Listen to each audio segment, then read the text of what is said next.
So here I am today. Yeah, today is sewing day, and I would really love to train someone on how to make simple dresses. So today I'm going to be showing you this skirt and how easy it is for you to make a pencil skirt or to cut it. Now, here's a black fabric, and it's kind of stretchy. So you will watch me from here, and I'm going to do this. So this is the black fabric, and one of the very first things you check when you're trying to make a stretchy fabric is you check which side of it stretches the most. So if you do this and you do this, you need to be able to determine which side stretches the most, because the side that stretches the most goes on the horizontal axis, that is, it's wide this way, and the vertical axis, which stretches the least, will go down. So join me as I determine how to make this skirt. First, since I'm using this as the horizontal axis and it's a pencil skirt, so I have to be able to fold this into four. Whenever you need to make a dress, you fold into four. So just watch, I'm going to fold this in, and make sure when you're folding, because you're going to use a chalk on it, you fold to the other side of the skirt so that you don't make marks on the face of the fabric.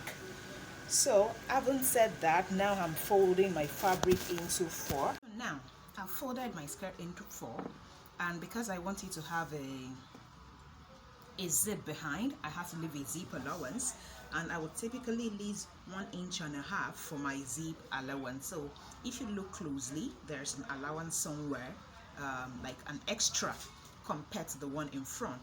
So now this has been folded into four. Now I'm going to need my measurement book to be able to check what is the widest part of the person's body. Remember, I said I was making a skirt, so the widest part of my lower body is my hip. So there are three major measurements I need for making a pencil skirt: the size of my waist, that of my hip, and what? The height of the pencil skirt itself. So now I've ensured that the height of my pencil skirt is what I need, with extra what? 2 inches. And what are those extra 2 inches for?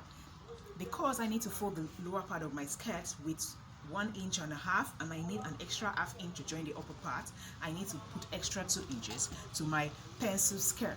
Note, if it is a fabric that stretches, it has a tendency of riding up your hip. So aside the extra 2 inches, you want to add 1 inch to your pencil skirt, or else it's going to become too short by the time you're done sewing it. So it has a way of just shrinking when you're sewing it. So ensure you add that extra 1 inch when it's a stretchy fabric. Now, after I've done all that, the next thing I'm going to do now is to take measurement of my hip. Now, how far is my hip from my waist? Yeah, how far is my hip? It differs in people, so I call this measurement what? Assumed measurement. So for this particular person, I'll be using 7.5. How this tricks is what we show you in our training school, so I won't tell you why I'm using 7.5 for this person. So I'm going to use 7.5 for her, and I've marked that 7.5, which is the height of her waist to her hip, because why? That helps me determine where I'm going to take the measurement of her hip. So here our hip is 44. So for every measurement I need to do, I need to divide that by 4. Yeah, divided by 4. So if I divide my 44 by 4, it's going to be what? 11. Now I'm going to add extra allowance to that 11. So I measure 11, add extra 1 inch for allowance. People add weight all the time, so you don't want to make their dresses. That's why it is couture. It's just if it's a dress you picked over the shelf, you don't have that luxury of taking it out. But of course, it's couture. You add at least extra 1 inch allowance in case the person adds weight. So I take that at the hip. Then I take the waist measurement, also divide it into 4, and for our own waist here, we have the waist at what? At 34. So if I divide my 34 by 4, it's going to be what? 8.5. I had extra 1 inch. That is provided the skirt is not going to have a dart. If it's going to have a dart, I'll add extra 1 inch aside the allowance I'm going to leave at the side, because a dart is going to what? Take another 1 inch from my measurement. That is after dividing my measurement into 4. And of course, the lower part of the skirt, which is the knee area. You don't get to measure that. I also call that assumed measurements, and it differs in people. For R, I'll be using 33.5. The skirt is going to have a slit, and while I'm using 33.5, trade secrets. So basically, when my skirt is done, I'll come show you the result of it. So that's it here, folded skirt that is about to, and it's going to have a band here. So here's the band. So when we are done making the skirt, I'll show you the result. Thank you.